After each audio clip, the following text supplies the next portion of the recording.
So this is just going to be a casual chat. I promised the clergy yesterday, I said I will not do any PowerPoint presentations. So just a casual chat about ideas that you've had, things that have worked for you. If you're looking for other ideas, I've collected a few from parishes. We didn't get a huge response, but we have some good ones. Also, maybe chat a little bit about things that we hope people stay away from as far as fundraisers for reasons like gambling and things like that. So if you want to start, we can start just kind of throwing out like, what are your favorite fundraisers? What are your least favorite? What ideas are you looking for? And Judy, if you want to start us off, do you have any ideas that you're... Well, we've done a couple things last year. One was we had an EV car show and we had a cookout and we had baked goods. So we sold the EV car show was free, obviously. And we had food we sold, and most of the food was donated. So that was really nice. And the baked goods were all donated. So whatever money we made, which is not quite $500, I think, but we put it to our child pantry. So that was good. And then we had in December before Christmas a cookie walk, which somebody had said that really worked well. And we charged $5 a pound. And we had a ton of cookies and we sold out within an hour. Really? So this year we said we have to do more. Great. Now, what are the details of each of those? How did you price it? What were your thoughts with that? Well, the cookie walk was $5 a pound.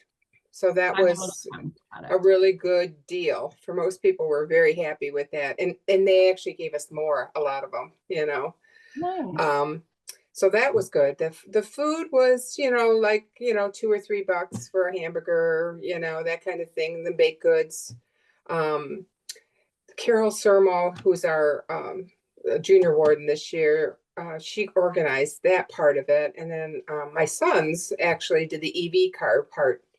So it just happened last year in September when we did this, that we actually coincided with a parade that went down our street. And it was by accident. Yeah. So we got a lot of visibility. They all went actually behind us and down into a field, that was behind the church. So everybody came by us, for the parade, basically. So this year we're doing it purposely on that day. And we're going to actually put one of the EV cars in the parade so that it kind of advertises us that we have it and we have food and baked goods and stuff. So hopefully that'll be good. We got some response. We had quite a few EV cars and we had a couple of EV motorcycles. And so that was kind of neat. Nice. This year they want to expand it even to bring things like heat, different kinds of nice egg programs and things like that for energy efficiency and hopefully get some of those people to come as well and set up a table there so that we get some more traffic that way as well. So it won't just be EV cars, but it'll be a lot more on just energy efficiency and stuff. So great. That's great. Yeah. I love that idea. And I wonder if that's something that the stewardship committee in the diocese would be interested in. Or I'm sorry, not stewardship, the green environmental. Yes, thank you. Yes. I'm thinking somebody's on that one and they're on the other one. Yeah, that's a great idea. Oh, yeah. Great. You could do that really with classic cars or, any motorcycle show, something you could mix it up and do all kinds of them. I know in Liverpool here, we, not at the church, but just in Liverpool by itself, there's several car shows. We have a lot of those too. A lot of classic car shows at the ice cream places and things like that, but the EV was kind of a different take on stuff, people to come and ask questions and find out. We had a lot of our own family has 5, 6 cars, EVs. So, I mean, that's great. Yeah. plus quite a few other people. So that was good. And like I said, the whole environmental thing about, being more energy efficient for heating and stuff like that is also really good. I mean, we got a grant from the foundation for a uh, hot water. All right, I can't even think of my name, but it was Makes it so it more was a really, efficient. huh? Does it make it more efficient? It does. Yeah. It's heat Yeah. pump, heat pump, Right. hot water heater. That's Nice. what I'm trying to think of. So that's what we have in our home as well, both that and heat pump for our heat. So Nice. those are becoming more popular for people Oh, because you don't have the fuel cost. You do have some electricity, but we also have solar panels. So wow, you are set up. we Great. are. Yeah. When you talk about your charging up your phone, I was thinking my husband, we have a Tesla battery wall. Okay. So when there's a storm, it automatically charges up to 100% so Nice. that we'll have electricity when nobody else does. Wow. I think I'm picturing a messenger article here all about her house. What do you, what do you think, Kathy? This is what we should all aim for. Yeah. It, No, it definitely, that's great. it is. It's been really good. And our sons, have taken off. Our one son has solar panels, like I said, and the other one is in too many woods. He doesn't have a good roof for it. Ours are on the ground. We have room to put them on the ground, Yeah. but Yeah. anyway, yeah. So Along those lines, I've often wondered if it would be a good source of revenue for parishes to look into charging stations in their parking lots. Um, I'm guessing, I have not looked into it in depth myself, but I'm assuming yeah, there is revenue off of similar to how there, is revenue off a cell tower in your backyard or something like that, or it used to be at least a long time ago. Um, but if parishes were to do that and with their empty parking lots during the week, have that's charging true. stations. Yeah, you've got It's this. Yeah, relatively expensive to put in a charging station. So you've really got to know that you're going to have the clientele. Yeah, So you'd have to look around. And the reason I say that is because the little town that I actually live in is the town of Minetto, and we put a charging station in thinking it was halfway between Fulton and Oswego, and people would stop there all the time. Nobody stops there. no, really. They either charge in Fulton or they go to Oswego and charge. So we okay, have lost money on it. really. And Oh, you had to pay to You put really have to look very closely at all the dynamics of it. okay. So the company that you're getting it from, they don't Well, sometimes you can benefit get a from NYSERDA grant depending on where you're located, but they aren't good. The NYSERDA grant usually isn't good for the entire cost either. So got it. yeah. That's good to know. Yeah, that's good to But the foundation of the diocese might be another source um to help fund some of that cost. That's true. the other part of it is that you also have to have somebody basically on site that's going to collect the money Mm, for the well, charge. it's not through a company like Electric America or whatever it is. There's No, different. at Okay. least the one in our town is not. So that they have to you have to set up a credit card hookup and have somebody there for troubleshooting. That's a good I point. wonder So if I'm just thinking for a church that might be a little difficult. Hmm. yeah, I wonder if it's a function of they don't realize it's there. I've been to Minetto many times to the drive-in movie theater. Hmm. And I wonder if people assume that there isn't one there, so that's why they go to the other ends. Well, when we put it in probably 4 years ago, and we advertised it a lot. But I don't, I don't know. Probably once people get to the drive-in, they're going to go back through Fulton. They're not going to head for Oswego. Yeah. Should put Well, one no, at the I personally head back through Oswego, so Oh well. yeah, Well, then by all means, if you have an electric car, stop in Minetto and charge it. I will absolutely do that. Yep. Have you been to the drive-in this year already? Not this year because they opened late They Um, opened late, yeah. with some health issues and Yeah, John Vashaw had some issues, yeah. yeah. But that's a favorite place for my boys and I to go to Oh, the good, movies. So good. Oh, Been there too. Yeah, we enjoy that. If we can only get rid of the bugs, that would be great. yeah. That's not happening. So, yeah. All right. Well, Denise and Gail, Mom, do you do you want to share what St. Stephen's does? I know you guys have been very busy. You're very right now we're in the middle of our rummage, getting our rummage sale up and going for this coming weekend. We have done several like chicken and biscuit dinners and stuff like that, but our rummage sale seems to be our biggest money maker. Yeah. I have It does one pretty that well. I was gonna try to see what people will want to respond to, but I was thinking like a wine tasting.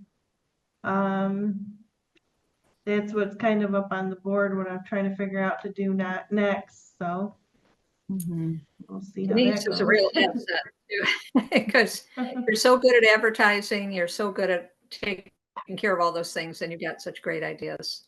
You and your mom and Claudia.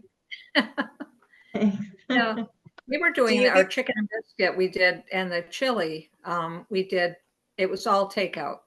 It was just takeout. Was that successful? Having it all Not too takeout bad. and sitting inside? Yeah, not too bad. I mean, we started it after COVID. And it did seem, people seem to like coming in, picking it up and being able to leave with it, so which was kind of a cool idea. So that was nice. Well, that's do you, good. do you get a I'm lot of trying to people? think of what else. Do you get a lot of people that are in the community versus just people from your church and your kitty? Oh, we seem to with We the chicken and didn't get biscuit. a lot. Yeah.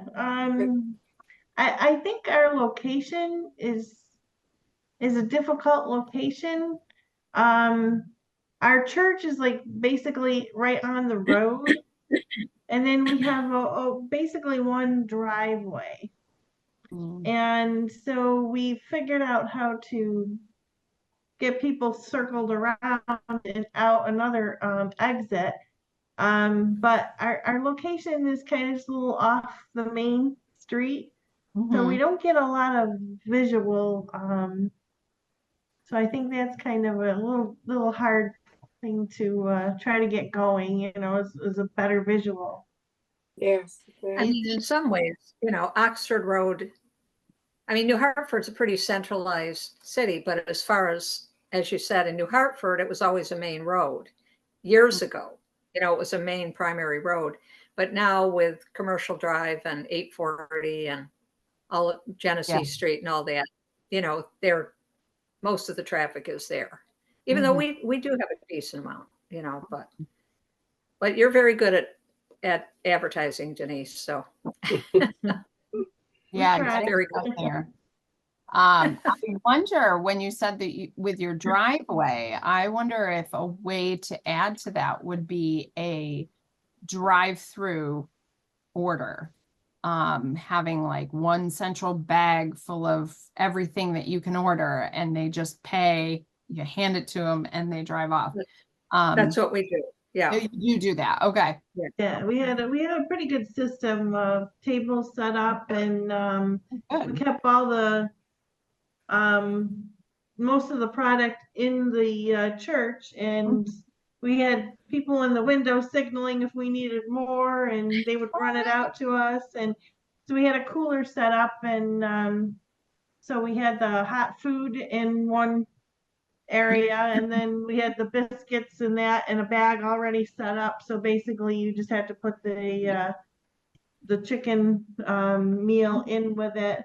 And yeah, we did really have a good setup, and it went very quickly.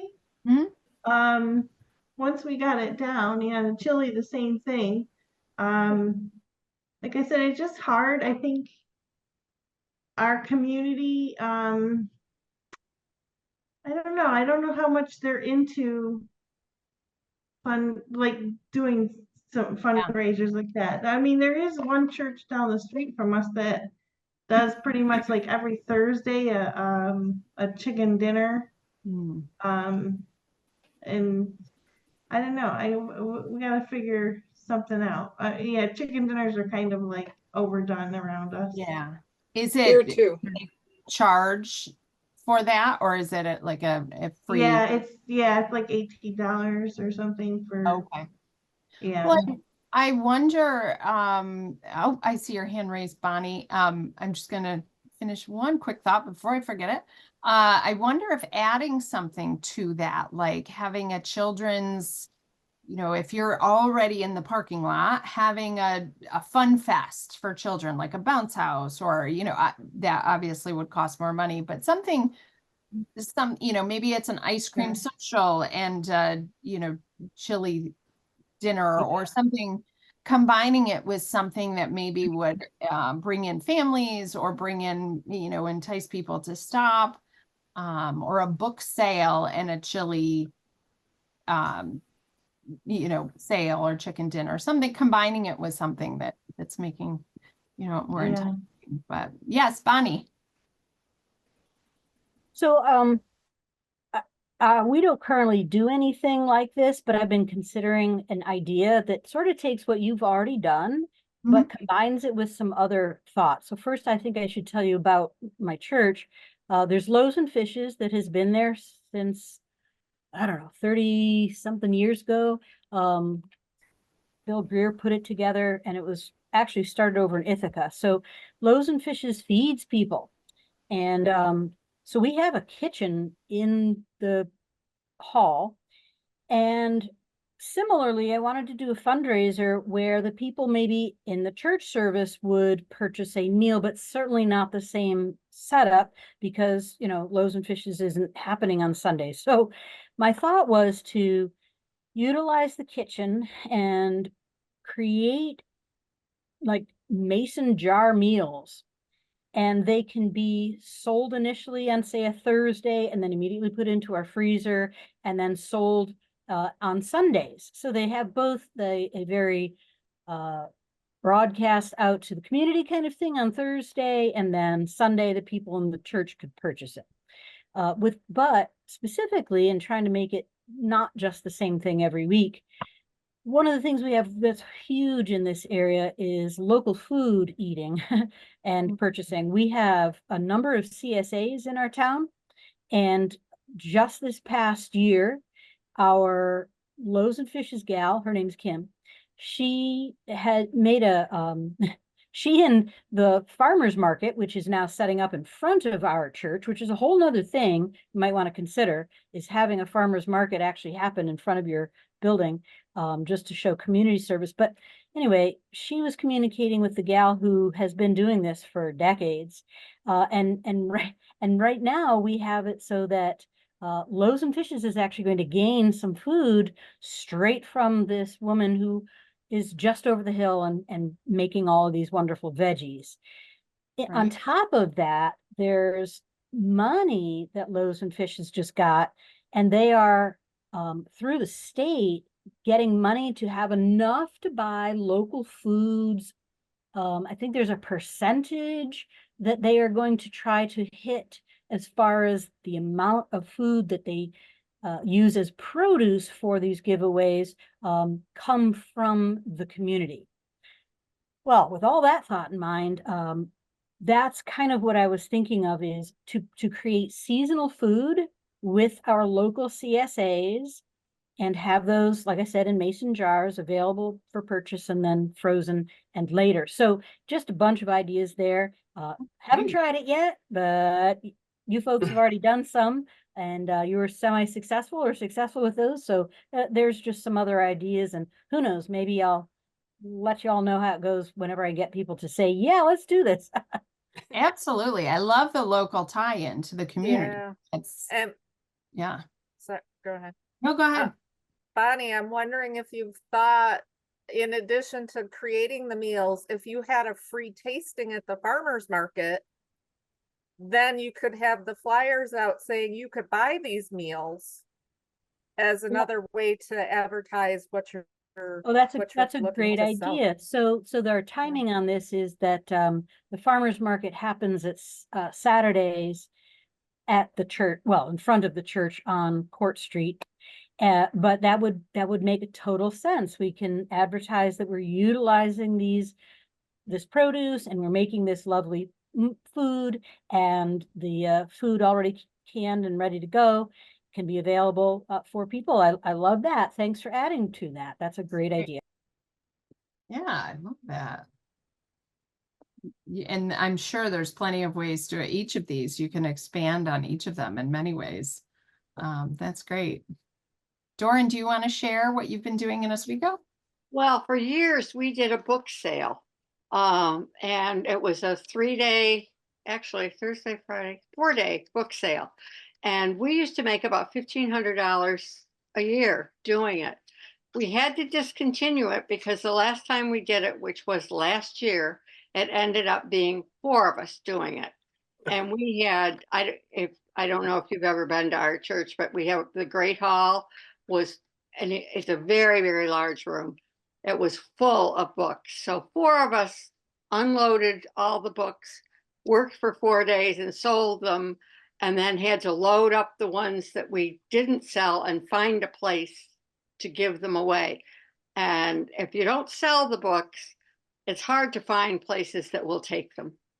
But it did raise, we raised a lot of money over the years with the book sale. And in conjunction, we had a bake sale with it. And it, when there are more than 4 people, it's a fun, good fundraiser. Yeah. So Yeah.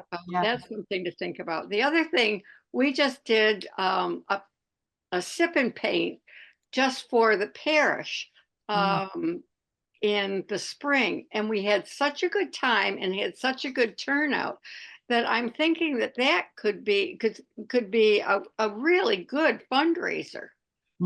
Because everybody that came, the one that we did, it was all the wine and the food was donated by parish members, but everybody said, we'd be willing to pay for it. And it was fun. It was such a fun evening. And then I think if you did that and opened it up to the public, you could really make some money with that and have a fun evening. The bishop was just telling me we the story discovered some real hidden talent in some of our parishioners.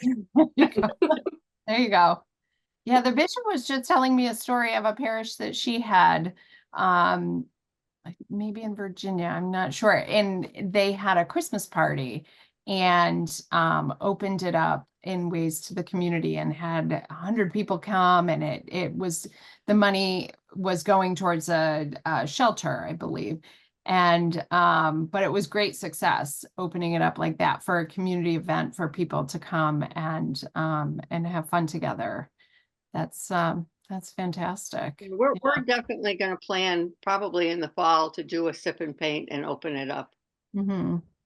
Right. I tried something similar. Actually, I didn't have anybody from the church. Actually, only maybe I'm gonna say one person came from the church, but the rest of it was outside people, basically friends and family and stuff like that.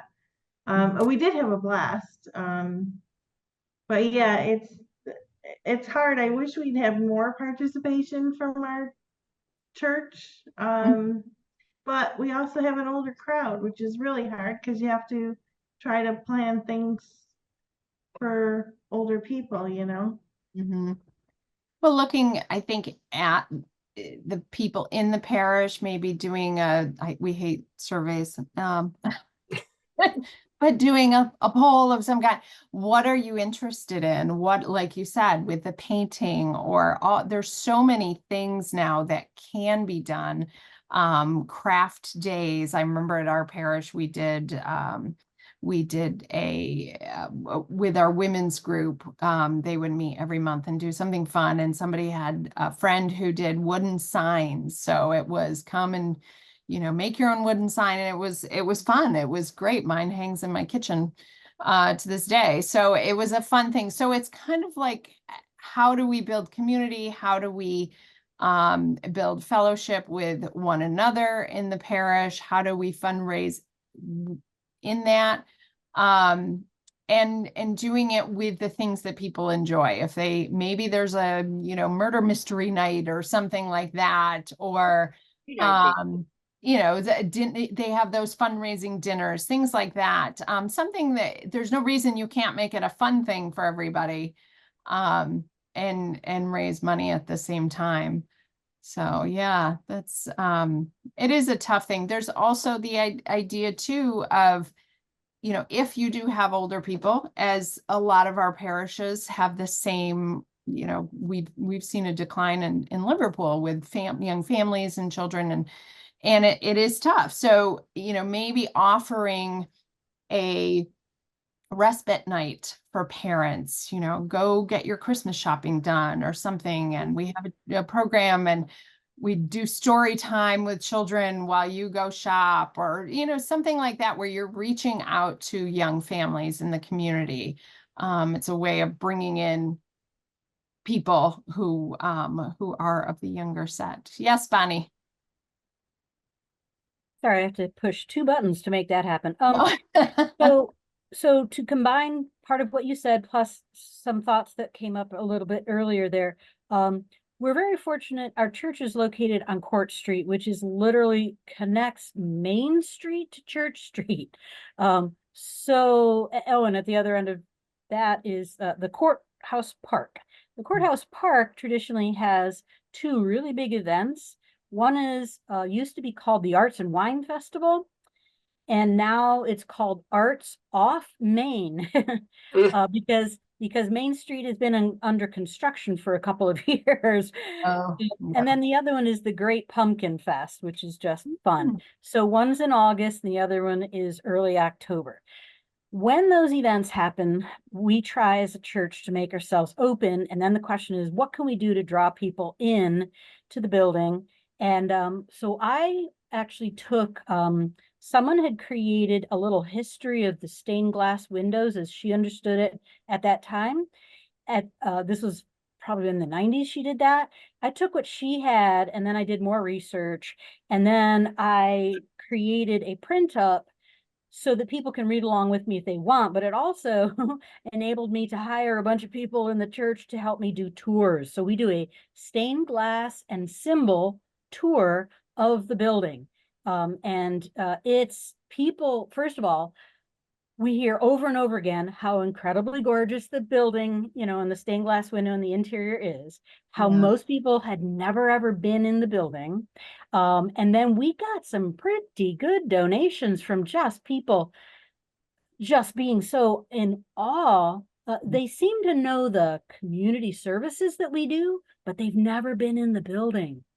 So celebrating the building itself, and maybe, and again, I don't know all your communities, but maybe do a stained glass window and symbols tour, like from one church to the next, to the next, to the next. So this is like, get all of the churches involved. Now that I've done this successfully with our church, and now we're back in the next year of getting ready for the Arts Off Main and getting ready for Pumpkin Fest, I'm actually going to start talking to our Portland Interfaith Council, which is essentially just a group that combines all of the Portland County churches in whatever events we can put together as a whole, or at least advertise across the board. So everybody knows what everybody's doing, which is really handy in and of itself. But to do this kind of stained glass window and symbols tour would just be so cool. And even if it was just like, maybe each Saturday throughout the summer, another church is doing it, or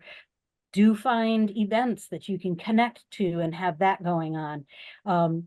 Anyway, so it's a suggestion, especially if you have beautiful interiors to show off, and you know that people will be walking by because something is happening nearby. It's just another way to at least people get to know your church and then get to appreciate it. We are here. This is what we do. Yeah. Yeah.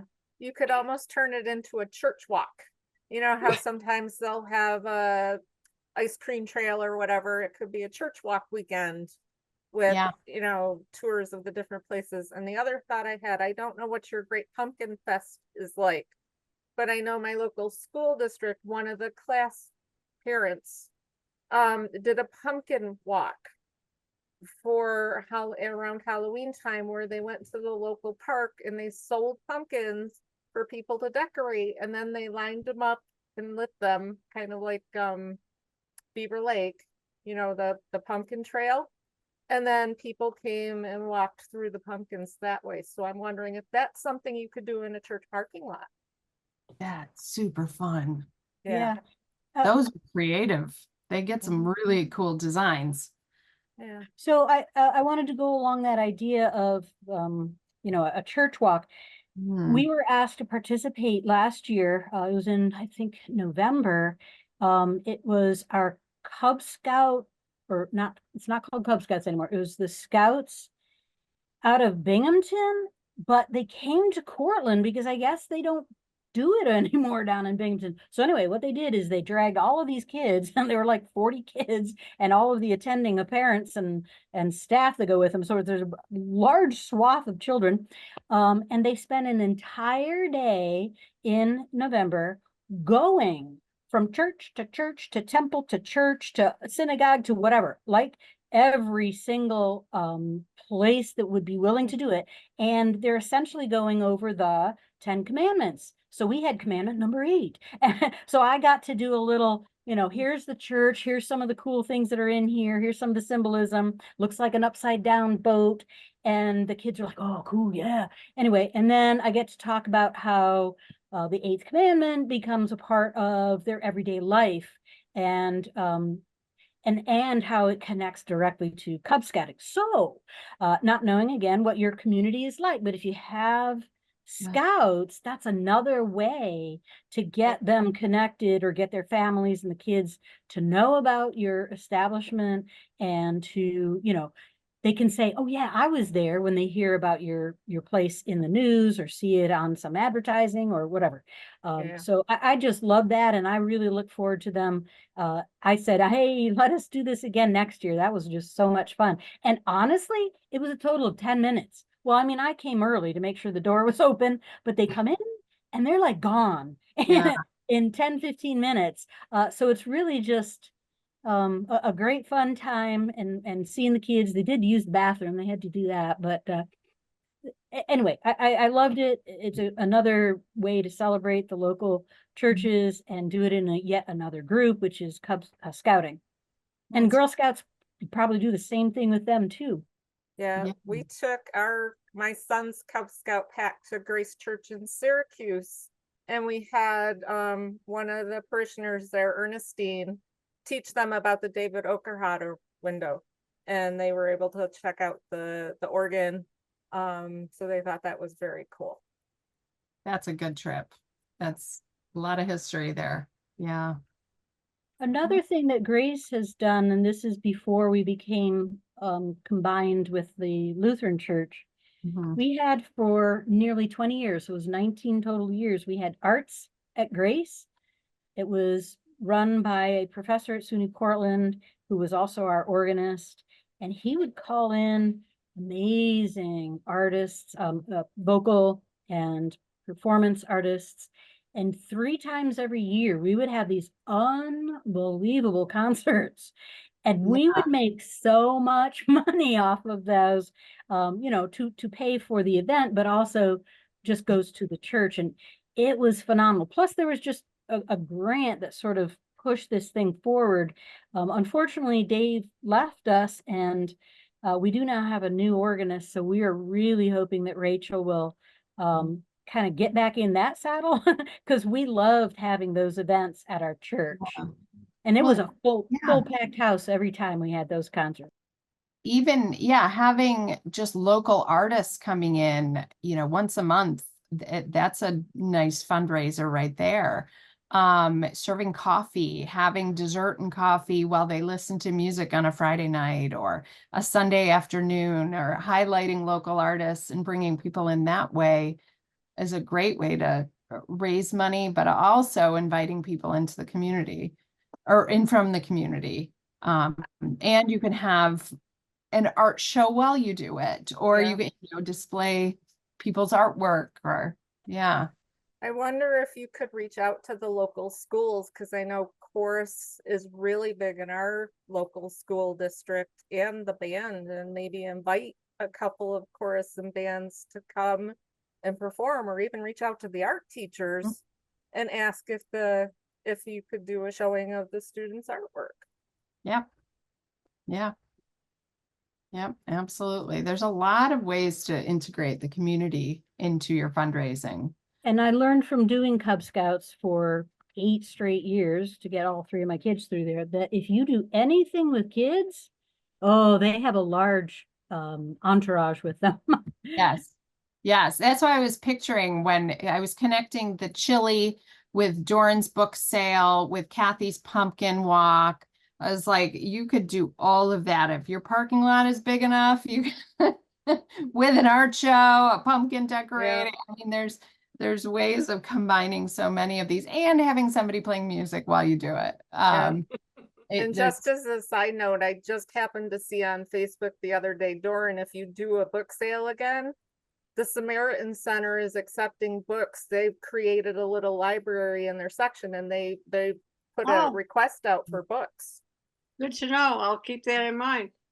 Yeah, they always want children's books too. I remember donating some there in the past. We Yeah. didn't have trouble getting rid of children's books because we have a really big bookmobile for summer giveaways, and so they would take whatever kids' books we had. Oh, good. It Good. was the adult books. Yeah. Yeah. Yeah. Okay. Well, at St. Matthew's Liverpool, we have something called the Giving Boutique. And if you remember when we did in-person conventions, the Giving Boutique was there the last few years. And it is essentially, well, it is run by our fearless leader, Laurel Ivorone, who she spearheads all of it. She's quite amazing. And others help her. And it's a table of crafts that people in the church have made, from dog cookies to hats to flower arrangements to soup holder, bowl holder. I mean, whatever whatever people, their creative outlet is, they will donate things, and they go on the Giving Boutique table. And that has been a very robust way of raising money in our parish. She opens it probably, I don't know, it's not every week because it does take a lot to set up. It's 2 full tables of stuff. So probably half of the year, maybe she's got it open. We will do baked goods. I know I was making beer bread for the table for one weekend, and then another weekend I forgot to make it. And so that didn't land on there, but it'll go on again. So there's all sorts of things that you can put on the table. Sometimes, as the ministry has earned funds over the years, it's been open for a good 10 years at least.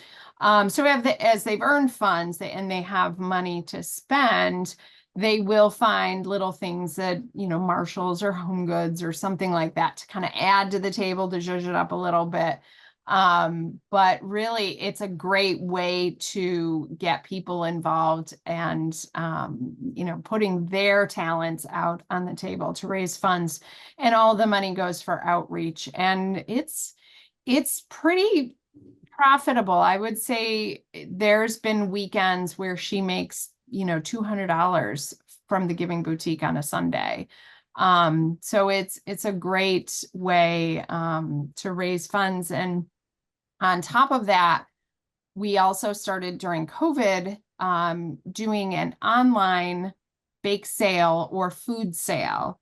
We were doing it each month. That got to be a little too much. So we're kind of at 6 to 8 weeks now.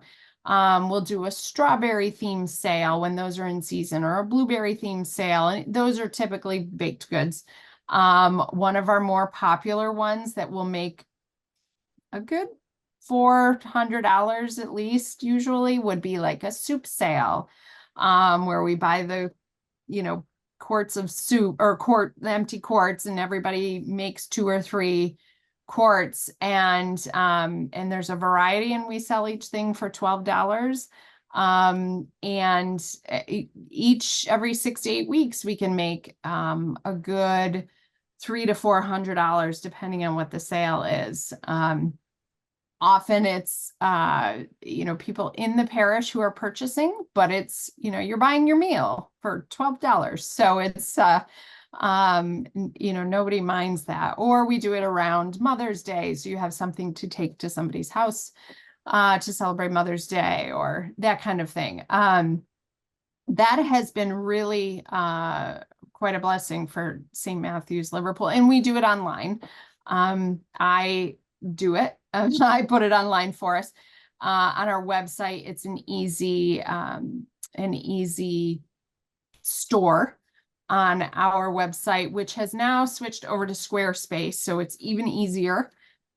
And people purchase, they can pay through PayPal, or they can pay when they pick up, and everybody pretty much knows the drill. We have a great parishioner who would often, especially with our soup sales or our main meal sales, when we do a casserole type meal, we have a great parishioner who tells everybody in her office. So her order is usually like 12 different things, and it's fantastic. So she keeps us in business a lot. So that's been a great source of fundraising for our outreach program. Yeah. Adam, I see you're there, Adam, even though your video is not on. Adam, for anybody who doesn't know, he is our program coordinator at the diocese and our secretary of convention. So, and he is an all-around fantastic ideas generator. So Adam, tell us your fundraising ideas. So one of the things, and I've been kind of trying to put this together in the background on my own time, is I know that like sometimes we have this very careful line we have to walk between like what's a good idea for fundraising in parishes and what maybe isn't a great idea. It's like we want to avoid things that maybe involve like selling or distributing alcohol or gambling. But one of the things that I have had work really well for us for like youth ministry fundraising in the past and other jobs that I've had is trivia nights.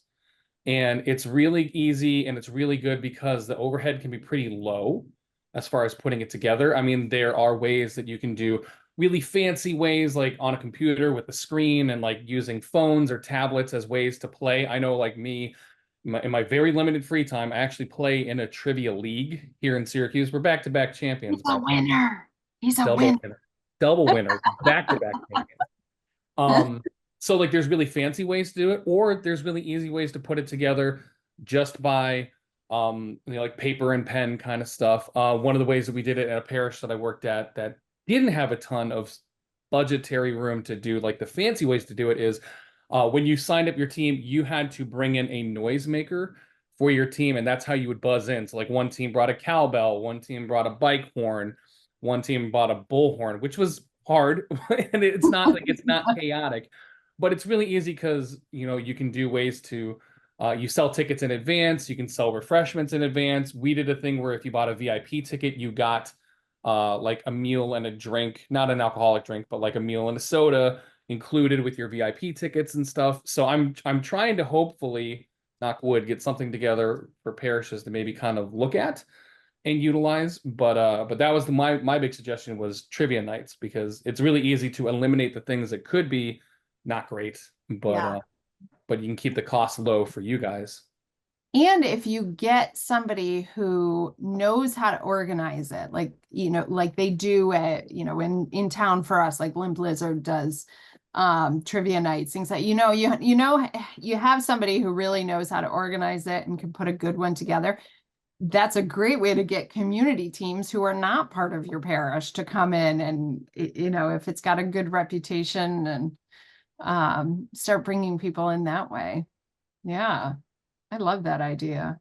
And for St. Stephen's, for instance, for you guys, if like you were saying, because it is an older set, you could have historical trivia night or 60s trivia night or, music from the 50s and 60s, something theme wise that maybe, brings in that generation to be interested in doing something like that. Yeah. That's a good idea. Good Yeah. idea. Something fun. Yeah, do you do prizes then for the winner? Yeah, so we have in the past I've done things where like a gift card as a prize for the winner. And that's or like we'll buy kind of like a smaller item as like the grand prize. One of them that we did, we managed to raise enough money in advance where we're like, hey, if we can get we do these things, you see it a lot of times like what's the website? Like on GoFundMe's and stuff like that, where they have these things called stretch goals. We're like, hey, if we can raise this much money, we are going to provide this thing. And if we raise this much, we can provide this. One of our stretch goals was, hey, if we can get 30 teams to sign up in advance, we're going to do an iPad mini giveaway. Now, I know that sounds really extravagant, but what we're doing is we're factoring in the cost of registrations towards an item as the prize. But like things like gift cards are really good. And that way also it alleviates or eliminates any kind of issues that could be about like money changing hands for like the purposes of gaming. You know what I mean? Because like it could look bad if like if I'm participating in this thing and then I'm winning money. I know that like there's the ubiquity of like 50-50 raffles, but 50-50 raffles can be considered gambling. And Yes. so like we'll do prizes. Or like one of the really great things that we did was in one parish I was in, the priest, the second place winner who didn't win like a prize, them and two guests got dinner cooked for them by our priest.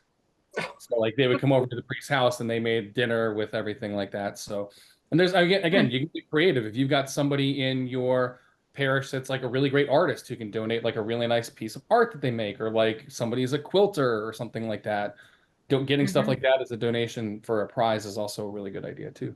But yeah, Or we make- definitely charged in advance. We try to do by the team instead of by the individual, because that way you're kind of guaranteeing, okay, teams of 5, $10 a head. So if you can get 8 teams or whatever, then do the math. That's $50 a team, 8 teams, $400 in registration in advance. So Yeah.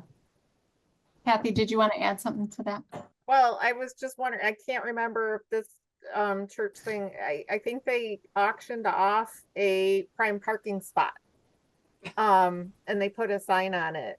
And that was part of their annual silent auction. And that was a really big item. Yeah. That's something you could get right next to the door.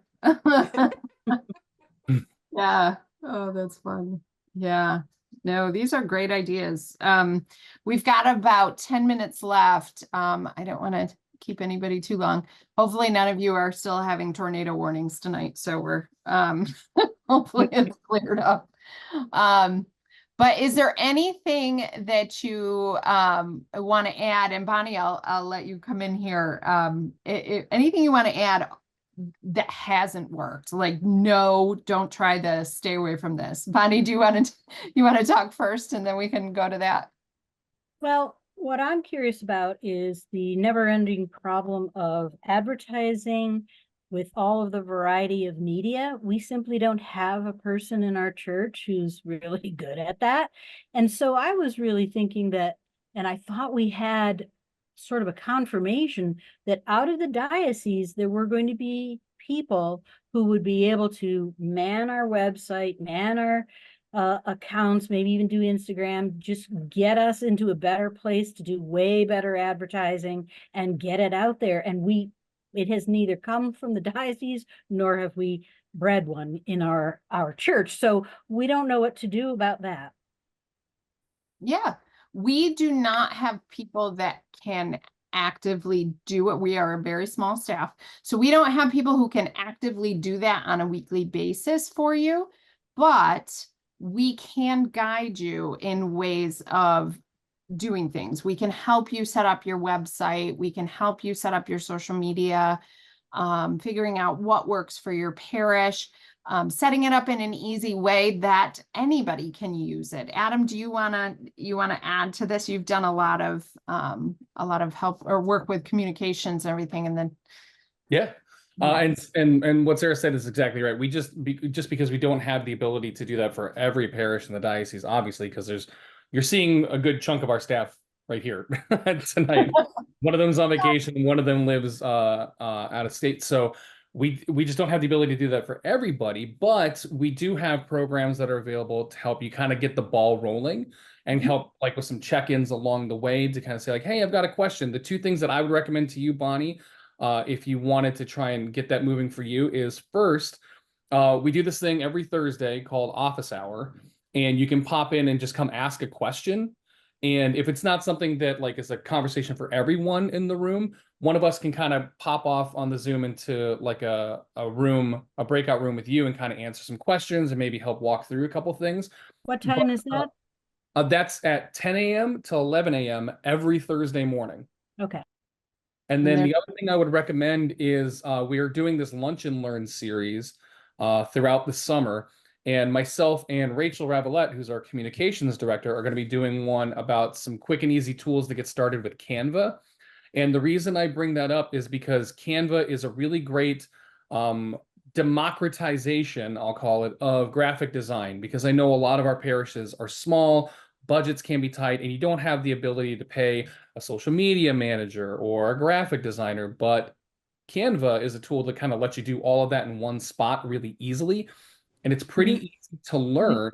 And we're doing kind of a get started guide with that to maybe help you get the ball rolling on, okay, it's not too scary to make something for a Facebook page that does look good. That's not just clip art in Microsoft Word or whatever. What's the legitimate way to get Canva available for our institution? And that's what we're going to be talking. That's actually one of the things we're going to be talking about, is because all of our parishes, Kathy, correct me if I'm speaking out of turn here, all the parishes in the diocese do have a 501c3 status. And all 501c3 organizations, with the exception of like NGOs or schools or universities, have the ability to apply for Canva Premium or Canva Pro, excuse me, with no cost. So it's you pay nothing, just like a free Canva account, but you get all the perks of a Canva Pro account.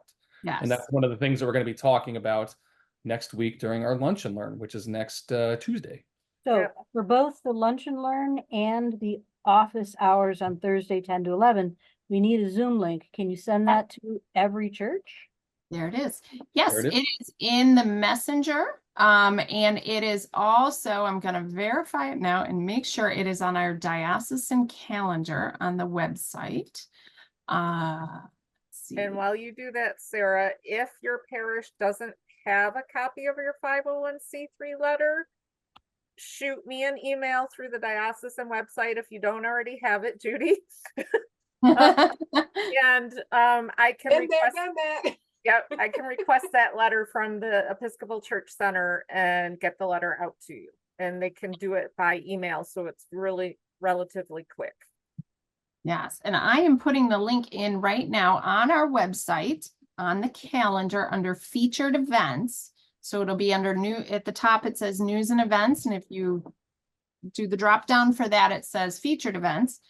It is in the calendar, open office hours, and you just click here to join in. So that is the Zoom link. And you can pop in and ask us anything. Right. And then the lunch thing, is that there too? That should be. I'm going to verify that is there.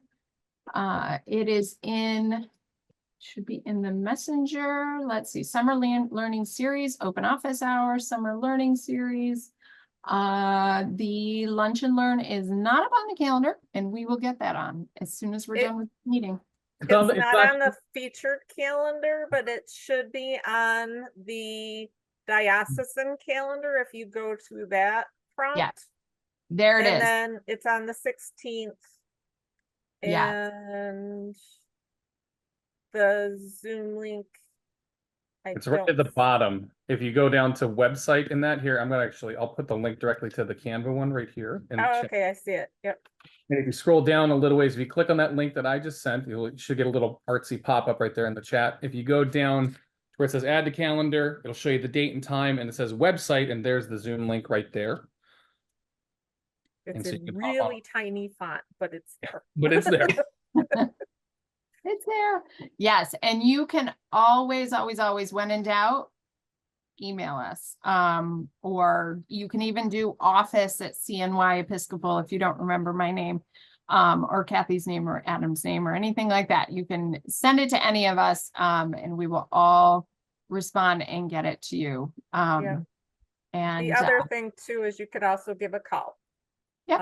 At the diocesan number. we are there. We are not always in the office physically, but we are always connected to our computers and phones.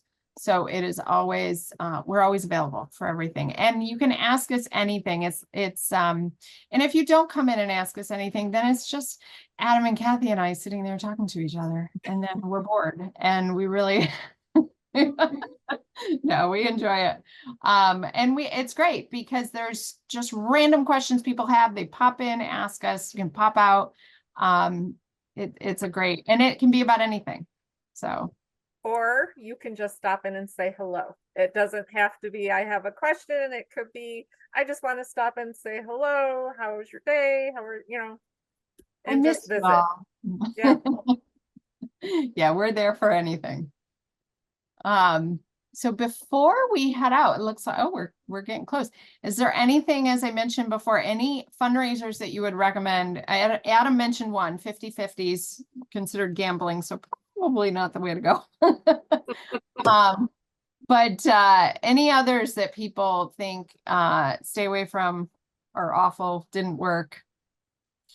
Doran, you mentioned the book sale. It was great until the four of you had to do it by yourself. Right. So If you've got a lot of people, it's wonderful. If not, don't do it. a lot of work. A lot of work. Anybody else? Well, that's a great way to end it. That we haven't had that many that It failed. great ideas. We really appreciate you all coming on and having this conversation. And if you think of more, let us know. We'll maybe we'll come up with like a section of the messenger or a section of the website with fundraising ideas, so people can throw theirs in there. Good idea. Great. Well, thanks for joining us, everybody. All right. Thank Thanks you. for hosting it. Bye. Bye. Bye now. Bye. Bye. Bye. Night. Bye.